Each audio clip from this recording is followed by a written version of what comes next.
In Luke chapter 15, Jesus told the parable of the prodigal son. It's a story about a father who had two sons. And one day the son said to his father, "Dad, I want the inheritance now. I don't want to wait till you're dead, but I want to live as if you're dead." And with tears in his eyes, the father handed the inheritance to the son. He understood he could not force his son to love him and to live together with him in his home. So he gave the inheritance to the son, and the son grabbed it and ran off to a distant land. He was trying to find gusto and fulfillment and meaning in life, and so he bought into the props that his culture offered.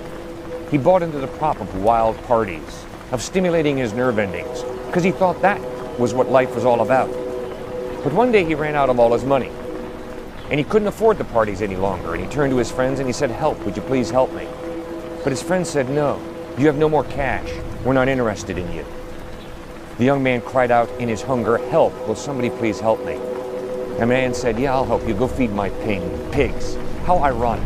A Jewish young man who views pigs as unclean animals has the job of feeding the pigs.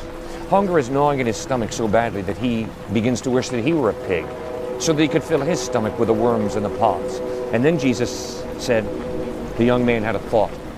He remembered his father's love. And he said, "You know something? The servants in my dad's house are being treated better than the way I'm being treated. I know what I'm going to do. I'm going to get up and I'm going to go home. And I'm going to confess, Dad, I've sinned. I've sinned against heaven and against you. I no longer deserve to be called your son. Could you find it in your heart to take me back simply as a servant?" And the young man got up and he put one foot in front of the other and he returned home. But when he got home, his father ran and greeted him, wrapped his arms around him. And as the young man began his confession, the father interrupted him and cried out to the servant, "Quick, kill the fatted calf. We're going to feast and celebrate. For this son of mine was lost and he's found. He was dead and he's alive again." The son in that story is you and me. You see, we've gotten confused about what is real. We've reduced reality to simply matter and energy, when in reality, God exists. And matter, the universe, comes from God's good creative hand. You see, in reality, there's a God at the center of the cosmos who loves you and who's very competent. He's very intelligent. He's very creative.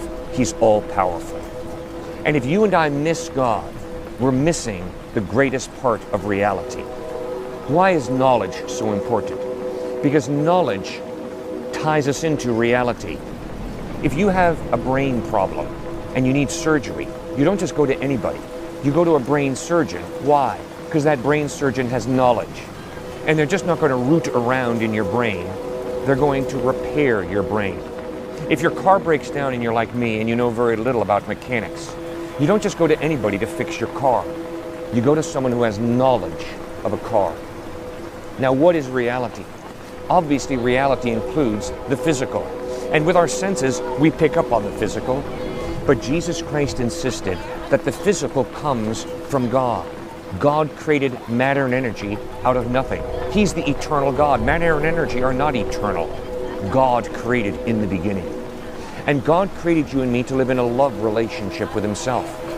But like the father in this parable of the prodigal son, God does not force us to stay at home with him.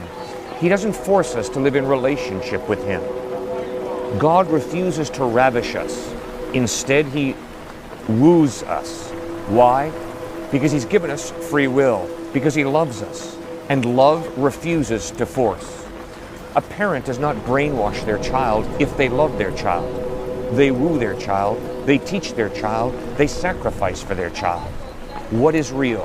Obviously, matter and energy are real, and God has given us rational minds and senses to pick up on material physical reality. But guess what? At the core of the universe is a God who's competent, who loves you, and who created matter and energy, and who gave you the gift of life.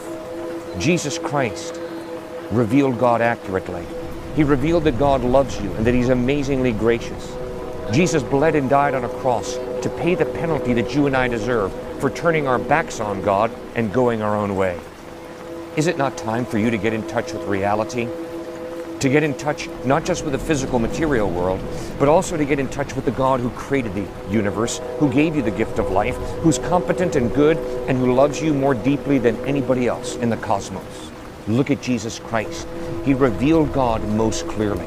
And he revealed that God loves you and created you to live in relationship with him.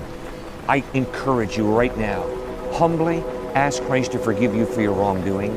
Put your faith and trust in him and commit your life to live for him by his grace. That is the most important decision a human being can